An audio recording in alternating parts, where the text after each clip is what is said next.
Certified যে গুন্ডা মমতা ব্যানার্জি যাকে বলেছেন তুই বোমবাদিস, ন্যাশনাল হিউম্যান রাইটস কমিশন যাকে বলেছে নটোরিয়াস ক্রিমিনাল, তার প্রশ্নের উত্তর দেওয়ার প্রয়োজন। আমরা তৃণমূল নেতাকে ভয় পাচ্ছে, ওই জন্য বলছে তাদের নাকি পিরানে মারার বা গলা কেটে নিয়ে। আমি একটা কথা বলছি, সব চারানা নেতাকে মেরে করেছে নৃশংস নাক্কারজনক ঘটনা ঘটেছে, তার ঘটনার সাথে যারা যুক্ত প্রত্যেকের সর্বোচ্চ শাস্তির জন্য আজকে রাস্তায় নেমেছে। আমরা রাস্তায় নেমেছি আবু সিদ্দিক হালদারকে কদিন আগে পুলিশ কাস্টডিতে যেভাবে টর্চারের ফলে মারা গিয়েছে, যে দুটো পুলিশ অফিসারের এফআইআর নেই, তাদেরকে এখনো পর্যন্ত গ্রেফতার বা বরখাস্ত করছে না কেন? গ্রেফতার করে সর্বোচ্চ শাস্তি যাতে দিতে হয় তার জন্য রাস্তায় নেমেছি। আমরা প্রিয়াঙ্কা হাসদার খুনিদের সর্বোচ্চ শাস্তির জন্য রাস্তায় নেমেছি। যত ধরনের অন্যায় হচ্ছে সেই অন্যায়ের অবসান ঘটিয়ে এবং যারা অন্যায় করছে তাদের সর্বোচ্চ যাতে শাস্তি দেওয়া হয় তার জন্য রাস্তায় নেবে। কি বলবেন আজকে কি তাহলে আপনার প্রতিবাদ মিছিল কি পুলিশ আটকে দিল মমতা বন্দ্যোপাধ্যায়ের পুলিশ? দেখুন, রাজ্য সরকার পুলিশকে দিয়ে এই শর্টকাটে চালানোর চেষ্টা করছে। পুলিশকে দিয়ে প্রতিবাদী মঞ্চ বেশিক্ষণ আটকে রাখতে পারবে না।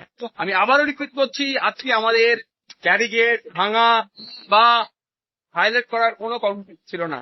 আমরা আজকে জাস্ট আমাদের পার্টির পক্ষ থেকে এই সমস্ত অন্যায়গুলোর অবসান হওয়ার জন্য নেমেছি।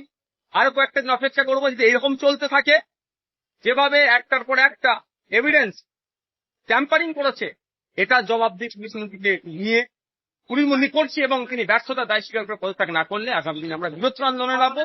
কোন ব্যারিকেড কি আছে না আছে সেটা কি অতিবাহিত এখনো বিচার পেল না, কি বলবেন? সেই জন্যই আজকে বললাম, এখান থেকে আপনারা শুনেছেন যে আমাদেরকে ঘুমিয়ে পড়লে হবে না। সুপ্রিম কোর্টে চিফ জাস্টিসের ঘরে মামলা আছে, ওয়েল অ্যান্ড গুড, কিন্তু চিফ জাস্টিসের ঘরে মামলা আছে, এখান থেকে আমাদেরকে এমন সজাগ থাকতে হবে সুপ্রিম কোর্ট পর্যন্ত সেটা যেন আওয়াজ থাকে, না হলে এই মামলা ঠান্ডা করে। পুলিশ মন্ত্রীর বিরুদ্ধে রাস্তায় নামা, সেই পুলিশ মন্ত্রীর লাস্ট পর্যন্ত রাস্তায় নামতে দেখলাম কার কাছে বিচার চাইছে বলে দাবি করছে। সেটাই তো চোর মাচায় চোর হয়ে যাচ্ছেন।